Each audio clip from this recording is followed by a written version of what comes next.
pebble round តើតុកនឹងវាមូលទេបាទតុកមានរាងមូលទេ No it is a square បាទ square បាទមានន័យថាអត់ទេវាគឺរាងការ៉េបាទបន្តទៀត is a box heavy តើប្រអប់នឹងធ្ងន់ទេបាទចម្លើយ Yes it is very big វាធ្ងន់ហើយពីព្រោះដោយសារអីគឺវាធំមែនតើឥឡូវយើងមកមើលជាបន្ត is a pencil long តើខ្មៅដៃនឹងវាវែងឬក៏ខ្លីដែរចម្លើយ No it is quite short មានន័យថាវាមិនជាវែងទេវាបានល្មមអញ្ចឹងណាបាទ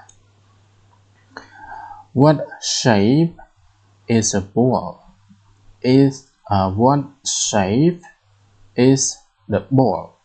តើបាល់មានរាងយ៉ាងម៉េចដែរបាល់ណា It is a cycle បាល់គឺវាមានរាងមូលបាទ Is a bag small តើកាបូបនឹងតូចមែនទេចម្លើយ Yes but it is deep បាទ Yes but it is deep វាតូចប៉ុន្តែវាមានជម្រៅហ្នឹងគឺជ្រៅមែនតើបាទអាចដាក់លុយដាក់អីបានច្រើនអញ្ចឹងណា Are the line straight តើបន្ទាត់នោះគឺត្រង់ដែរទេបន្ទាត់ត្រង់អត់បាទ Yes use a ruler បាទត្រង់សូមប្រើបន្ទាត់មកដើម្បីឲ្យវាកាន់តែត្រង់ល្អអីចឹងណាបាទឥឡូវយើងបញ្ចប់ត្រឹមប៉ុណ្ណឹងជួបគ្នាមេរៀនក្រោយជាបន្ត